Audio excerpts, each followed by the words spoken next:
bertemu dalam pelatihan pengolahan sampah. Sobat lingkungan, pada pertemuan kali ini kita masih akan melanjutkan topik pelatihan pengolahan sampah. Dan bagaimana kabarnya hari ini Sobat lingkungan? Semoga kita semua selalu diberikan kesehatan, rezeki yang lancar, dan tentunya kita harus tetap semangat untuk menyelesaikan pelatihan pengolahan sampah ini. Nah, pada pertemuan kali ini kita akan mendemonstrasikan, mempraktekkan beberapa materi dan edukasi terkait bagaimana cara kita mengedukasi sampah-sampah yang ada di sekitar kita. Dan untuk sampah di sekitar kita yang akan kita praktekkan adalah sampah-sampah kertas, sobat lingkungan. Nah, sebenarnya untuk sampah-sampah lingkungan ini, terutama sampah kertas, ini bisa kita daur ulang. Tetapi untuk daur ulang tentunya prosesnya panjang ya tahapannya. Nah, terlebih bagi kita yang ingin mendaur ulang sampah kertas, ya kita juga harus punya keleluasaan waktu terutama. Nah, oleh karena itu solusi untuk proses daur ulang sampah kertas ini agar masih bisa dilakukan oleh kita dimanapun kita berada, terutama di tempat kerja kita lah ya, terutama di tempat kerja kita, maka kita harus memiliki sistem yang tepat, terutama sistem untuk pengolahan sampah kertas di sini, di mana di lembaga-lembaga atau tempat kerja kita pasti akan berkaitan dengan kertas. Apalagi kalau lembaga kita seperti halnya lembaga perkantoran ataupun lembaga sekolah dan lain-lain, itu pasti akan berkaitan dengan kertas yang menumpuk. Sobat lingkungan, begitu ya. Oleh karena itu, bagaimana cara mengelola kertas biar sesuai dengan SOP ataupun bisa kita kelola, ya minimalnya harus kita kelola lah gitu. Nah, di sini ada beberapa bahan ya, sampah-sampah kertas. Di sini sampah-sampah kertas yang tidak bisa digunakan, yang sudah tidak digunakan kembali. Kemudian di sini ada kardus box gitu ya. Dan di sini ada salah satu alat pencacah dari kertas.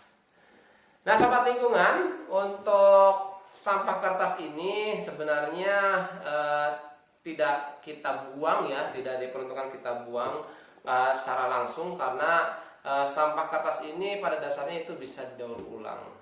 Dan ketika kita bekerja di tempat kerja kita, maka ada dua cara yang bisa kita lakukan. Yang pertama adalah dengan menggunakan mesin pencacah kertas, dan yang kedua kita sediakan tempat, contohnya box di sinilah, box dari kardusnya sendiri untuk mengumpulkan setiap sampah kertas. Artinya sampah-sampah kertas tidak dibuang ke tempat sampah umum, ya tidak dibuang ke tempat sampah yang biasa kita temukan ya di tempat kerja, tapi harus dikumpulkan kemudian nanti kita kelola. Untuk mengelolanya sendiri, sobat lingkungan, kita bisa kelola sendiri jika bisa. Kalaupun tidak bisa, maka bisa kita sedekahkan di bank sampah ataupun kepada para orang-orang yang membutuhkan ya kita, kepada orang-orang yang mencari sampah-sampah kertas tersebut.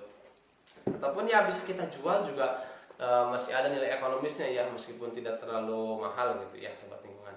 Nah, sobat lingkungan, ini salah satu contohnya. Yang pertama, kalau kita di lingkungan kerja, maka cukup kita sediakan aja satu tempat ya, sehingga sampah-sampah di sini bisa kita tempatkan gitu. Kita tempatkan dalam satu box gitu ya. Bisa kita tempatkan di sini. Nah, terlebih kalau kita sudah melakukan pemilahan, itu akan jauh lebih bagus. Seperti ini, boxnya kita ataupun tempatnya kita kasih karakter ya, ataupun kasih jenisnya. Ini untuk jenis HPS, kemudian nanti di sini untuk jenis duplex ataupun jenis karton lainnya, itu jauh lebih bagus seperti lingkungan. Contoh di sini kita akan mempraktekkan langsung. Ini adalah untuk sampah jenis sampah kertas jenis HPS, kita masukkan ke sini. Gitu ya.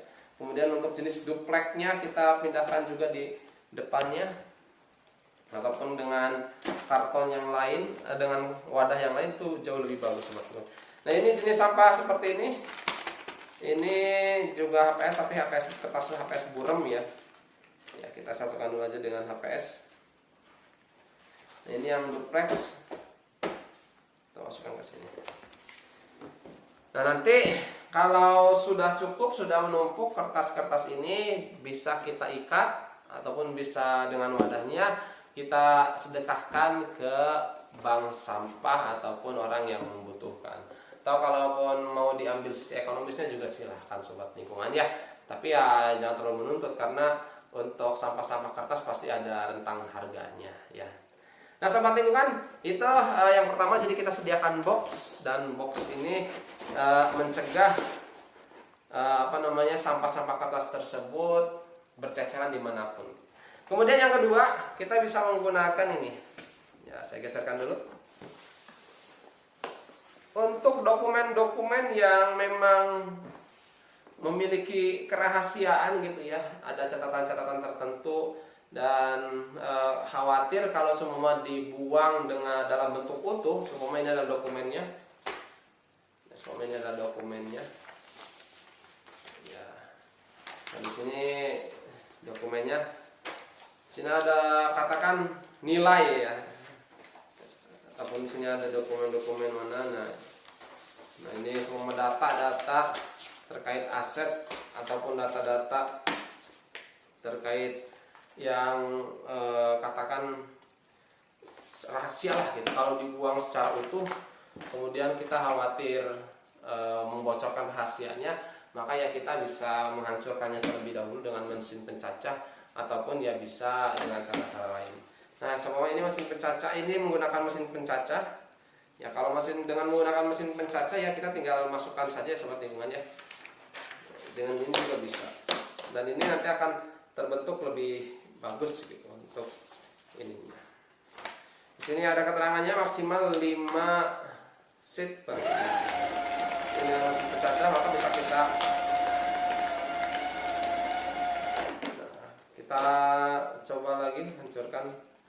Karena katakan ini adalah sampah kertas yang berisi data-data yang rahasia gitu ya.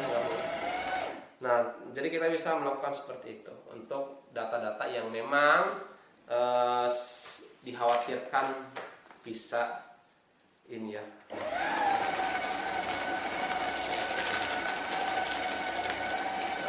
Ya, di kantor diharapkannya punya seperti ini. Dan nanti akan terlihat kita hasilnya seperti ini. Seperti ini, saya ini kan dulu. Ya, nanti hasil cacahannya adalah seperti ini. Ini adalah hasil cacahannya. Jadi untuk data-data atau dokumen-dokumen yang sudah dihancurkan seperti ini ya relatif aman. Kemudian ini juga bisa kita manfaatkan untuk pengiriman benda-benda gitu ya, agar tidak terjadi kerusakan. Baik sobat lingkungan, itulah edukasi pengolahan sampah kertas di tempat kerja. Terima kasih, semoga bermanfaat. Dan tentunya tetap jaga lingkungan kita, bijak kelola sampah. Sampai bertemu di pelatihan selanjutnya. Salam clean today, better tomorrow.